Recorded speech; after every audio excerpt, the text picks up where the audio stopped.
अस्सलाम वालेकुम। C plus plus की इस क्लास के अंदर हम एक बहुत इम्पॉर्टेंट कमांड के बारे में पढ़ेंगे जो कि है ब्रेक की। इससे पहले हम अपने स्विच केस स्टेटमेंट्स के प्रोग्राम के अंदर ब्रेक को यूज़ कर चुके हैं और वो हर केस के साथ यूज़ होता था और उसका काम ये था कि वो स्विच की बॉडी से हमें बाहर निकाल लाता है, यानी जहाँ पर यूज़र ने कोई भी नंबर एंटर किया और उसके बाद वो उसको उससे बाहर निकाल लाता है। अब इसके अलावा इससे हटकर ब्रेक कहाँ यूज़ होता है? इससे हटकर ब्रेक लूप के अंदर यूज़ हो सकता है, क्योंकि जो लूप है आपका वो ज़ाहिर है वो चल रहा है और एक मखसूस हद तक जाकर हम उस लूप को ब्रेक कर सकते हैं। जैसे मिसाल के तौर पर हम फॉर लूप में यूज़ करते हैं इसको।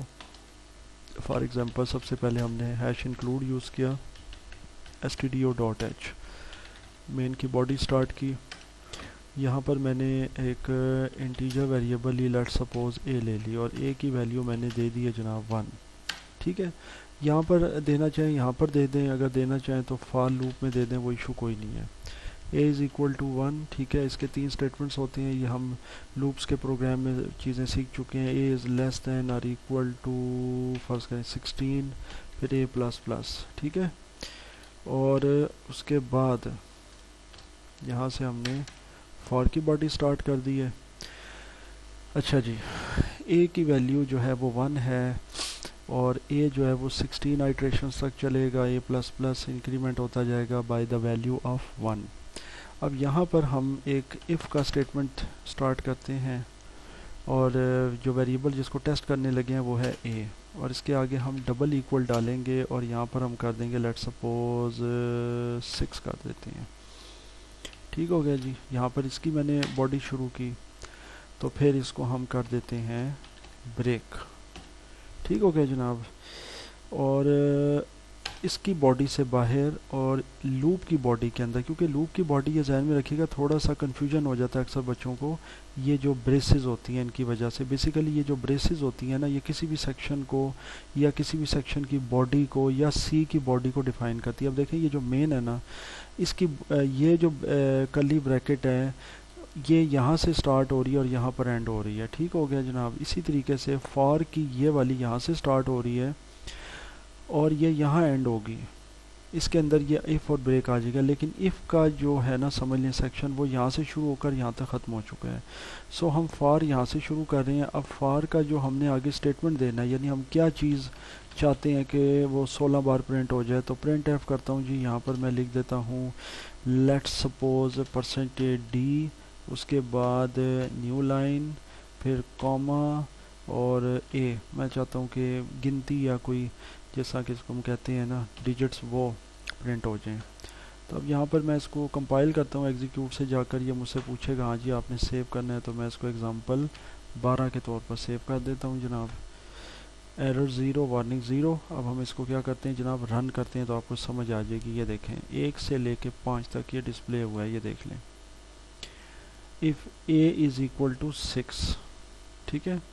अब इसमें क्या लॉजिक है जी? इसकी लॉजिक सिंपल है, वो ये है कि ये जो हमने एक सेक्शन यूज़ किया ना इफ़ वाला, फ़र्ज़ करें कि ये नहीं होता तो लूप अपना नॉर्मली रन करेगा जैसा लूप रन करता है, और जो मैंने उसको अंदर कंडीशन दी है उस कंडीशन के अकॉर्डिंगली ये देखें 1 से लेकर 16 तक वो इटरेशंस को प्रिंट कर देगा, या इटरेशंस प्रिंट कर देगा एज इट इज़, या फिर कोई टेक्स्ट प्रिंट कर देगा जैसा कि मैं चाहता हूँ। वट एवर जो भी आप करवाना चाहते हैं, मतलब आप इस सारे को डिलीट कर दें यहाँ से और यहाँ पर आप कोई टेक्स्ट लिख दें। जैसे मैं अपना नाम लिख देता हूँ अदनान अहमद, इसको मैं चाहता हूँ जी अब ये इतनी बार प्रिंट हो जाए। इसको कंपाइल करें जी, उसके बाद रन करें तो ये देखें ये अदनान अहमद 16 टाइम्स रन हो गया।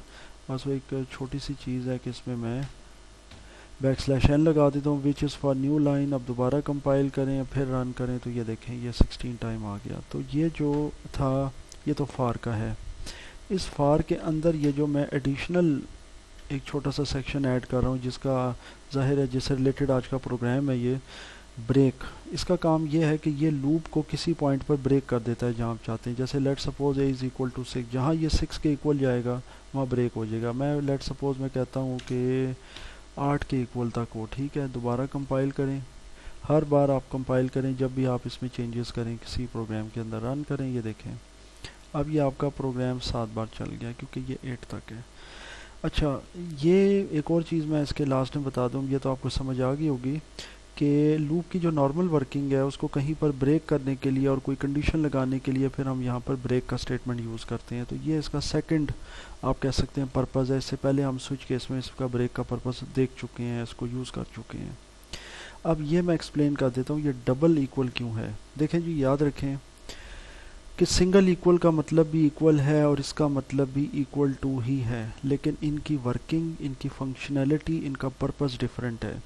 जो सिंगल इक्वल होता है ना जनाब, वो वेरिएबल को वैल्यू असाइन करता है या किसी वेरिएबल को उसकी कांस्टेंट के इक्वल करता है, या यूं कह सकते हैं लेफ्ट हैंड साइड को राइट हैंड साइड के इक्वल करता है। मैथमेटिक्स में भी हम देखते रहते हैं, जैसे a इक्वल टू 1।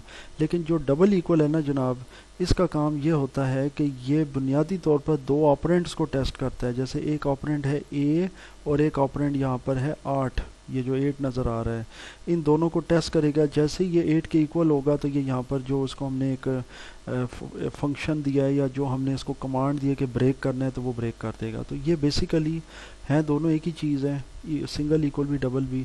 सिर्फ डबल इक्वल का काम ये है कि ये जहाँ पर हमने ऑपरेंड्स को टेस्ट करना होता है, कोई कंडीशन को टेस्ट करना होता है, वहाँ हम डबल इक्वल लगा देते हैं। इसका उल्ट जो है ना जनाब, वो है नॉट इक्वल टू।